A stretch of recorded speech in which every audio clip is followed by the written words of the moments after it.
Islamic programme کے لیے Hasani studio کو سبسکرائب کریں۔ شروع کرتا ہوں اس ایشور کے نام سے جو بڑا کرپالو اور دیالو ہے۔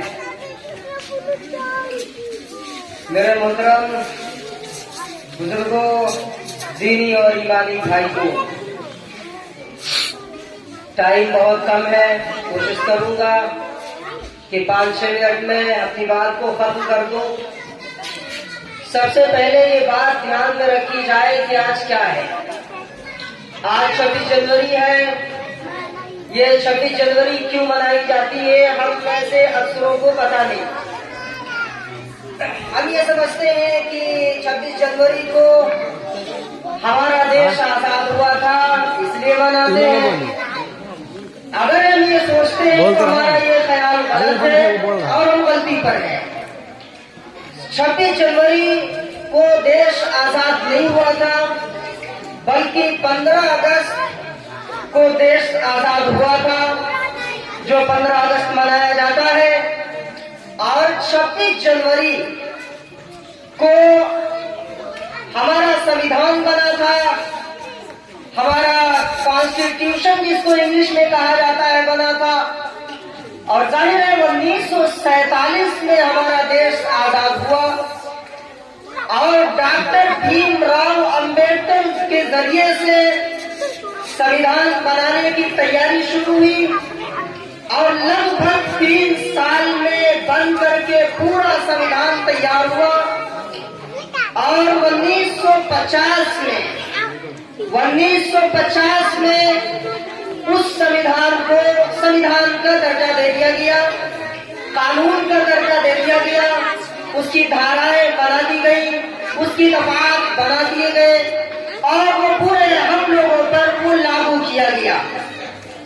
اسی وجہ سے 26 جنوری منایا جاتا ہے۔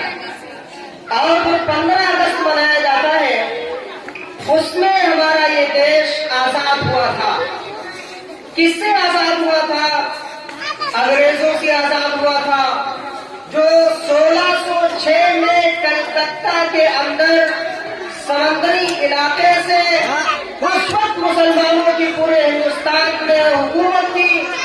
پاکستان بھی ہندوستان کا حصہ تھا، بنگلہ دیش بھی ہندوستان کا حصہ تھا، اور ہندوستان تو ہندوستان تھا ہی، یہ سارے ملک مل کر ایک ہندوستان تھا۔ 1606 میں انگریز کلکتہ کے راستے سے یہاں بزنس کرنے کے لیے آئے، اور انہوں نے اپنی چالوں سے اور اپنے چال بازیوں سے دھیرے دھیرے یہاں کے حصوں پر، یہاں کے شہروں پر، یہاں کے گاؤں پر اور یہاں کے علاقوں پر قبضہ کرنا شروع کر دیا۔ پھر دھیرے دھیرے مسلمان ایک ہوئے، ہندو حضرات ایک ہوئے، سارے دیش کی برادریوں نے مل کر کے 15 اگست 1947 کو ان کو یہاں سے نکال باہر کیا، اور گویا کہ 15 اگست 1947 کو ہمارا یہ ملک آزاد ہو گیا۔ اور ظاہر ہے ہمیں طاقت کے گھڑی پہ 200 سال انگریزوں نے ہمارے اس دیش پر حکومت کی، طاقت ان کے ہاتھ میں تھی، پاور ان کے ہاتھ میں تھا، اور اسی طریقے سے پورے ہندوستان پر دھیرے دھیرے وہ غالب ہو چکے تھے۔ ان کی حکومت 200 سال تک رہی۔ ظاہر ہے وہ ایسے نہیں جاتے تھے، اس کے نتیجے میں لاکھوں لوگ گولیوں کے بوچھار سے شہید ہو گئے۔ یہاں تک کہ آتا ہے کہ دلی کی چاندنی چوک سے لے کر پشاور کی جامع مسجد تک کوئی ایسا پیڑ اور درخت نہیں تھا جس پر علماء کرام کی گردنیں نہ لٹکی ہو۔ علماء کو، مسلمانوں کو درختوں سے باندھ دیا جاتا، اور پھر نیچے ہاتھیوں میں باندھ دیا جاتا، پھر ہاتھیوں کو چلا دیا جاتا، جس سے ان کی گردنیں پھٹ جاتی، اور کبھی ان کے ہاتھ کو باندھ دیا جاتا اور دوسرے ہاتھ کو کھینچا جاتا، ہاتھ بالکل ابھر جاتے، اور کبھی ان کو بوریوں میں بند کر کے اور ندیوں میں ڈال کر کے اوپر سے گولیوں کا نشانہ بنایا جاتا۔ یہ سارا کام کیا گیا ہے، اور وہ درخت آج بھی گواہ ہے کہ جس طریقے سے مسلمانوں کو اور پورے ہندوستانیوں کو ستایا گیا تھا، انگریزوں نے ستایا تھا۔ آخری بات یہ کہنی ہے کہ ہمیں آزادی تو مل گئی، ہندوستان آزاد ہو گیا، لیکن کیا آزادی جسم کی آزادی تھی؟ کیا مقصد جو ہمارے بزرگان کرام نے اور ہمارے ہندو بھائیوں نے، سکھ بھائیوں نے، جینیوں نے، بدھسٹوں نے اور اسی طریقے سے دیگر برادریوں نے جو حصہ لیا تھا، کیا اس وجہ سے کہ جسم سے آزادی مل جائے لیکن دماغ انگریزوں کا ہو، چال ڈھال انگریزوں کی ہو، فکر انگریزوں کی ہو، پہناوا انگریزوں کا ہو، سوچ انگریزوں کی ہو؟ کیا مطلب یہ تھا؟ 200 سال پہلے جب انگریز حکومت تھے تو انگریزوں کا یہ کچھ نہیں تھا۔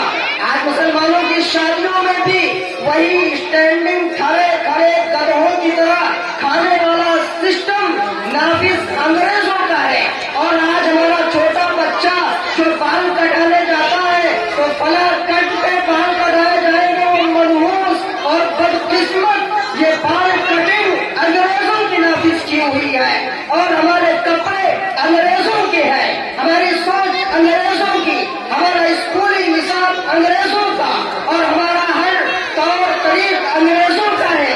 کیا یہ دیش ہمارا اس لیے آزاد ہوا تھا؟ اگر جسم سے ہم آزاد ہو گئے، وہ یہاں سے چلے گئے، تو ذہن کی غلامی سے بھی ہمیں آزاد ہونا چاہیے تھا۔ اس ذہن کی غلامی سے جو آج ہر مسلمان کے ذہن پر، ہمارے ہندو بھائیوں کے ذہن پر، ہمارے برادریوں کے ذہن پر جو ذہن کی غلامی چھائی ہوئی ہے، اس کو بھی نکال باہر کیا جانا چاہیے تھا۔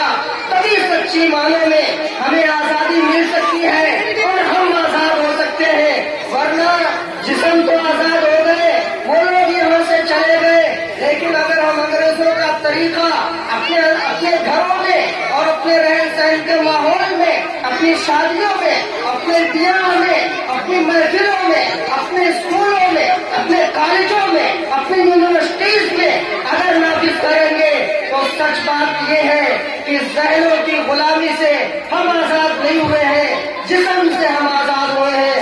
اللہ تعالیٰ ہم سب کو 26 جنوری کو صحیح طور پر نافذ کرنے کی توفیق عطا فرمائے اور آزادی کو صحیح معنوں میں سمجھنے کی توفیق عطا فرمائے۔ اللہ تعالیٰ ہم سب کو کہنے اور سننے سے زیادہ عمل کرنے کی توفیق عطا فرمائے۔ اور آخر میں یہ بات عرض کرنی ہے کہ جو حدیثوں میں بتایا گیا ہے، حدیثوں میں بتایا گیا حق الوطن من الایمان، وطن سے محبت کرنا ایمان کا ایک حصہ ہے، یہ جھوٹی روایات ہے، حدیث میں اس کا کوئی تعلق نہیں ہے، لیکن ہمارے علماء اور ہماری محفلیں اس سے بھری بھری ہوتی ہیں کہ وطن سے محبت کرنا ایمان کی علامت ہے۔ حالانکہ کسی بزرگ کا قول ہو سکتا ہے، کسی اللہ والے کا قول ہو سکتا ہے، لیکن نبی صلی اللہ علیہ وسلم کی یہ بات نہیں ہے، آپ کی حدیث میں یہ شامل نہیں ہے، یہ جھوٹی روایات ہے، گڑی ہوئی روایات ہے۔ یہ بات الگ ہے کہ پیارے نبی صلی اللہ علیہ وسلم جب مکے سے ہجرت کر کے مدینہ جا رہے تھے تو بار بار خانہ کعبہ کی طرف دیکھ رہے تھے، مکے کی طرف دیکھ رہے تھے اور فرما رہے تھے کہ اے کعبہ تو کتنا عمدہ ہے، تیری خوشبو کتنی عمدہ ہے، تو کتنا پاکیزہ ہے، تو کتنا قابل احترام ہے، اگر تیرے لوگوں نے مجھے یہاں سے نکالا نہ ہوتا تو میں مکہ چھوڑ کر مدینہ نہ جاتا۔ نبی صلی اللہ علیہ وسلم کو اپنے وطن سے، اپنے دیش سے، اپنے علاقے سے، اپنے گاؤں سے اور اپنے بستی سے اس قدر پیار تھا کہ کہتے تھے کہ اگر تیرے لوگوں نے مجھے نکالا نہ ہوتا تو میں مکہ چھوڑ کر مدینہ نہ جاتا۔ آمین۔ واخر دعوانا الحمدللہ۔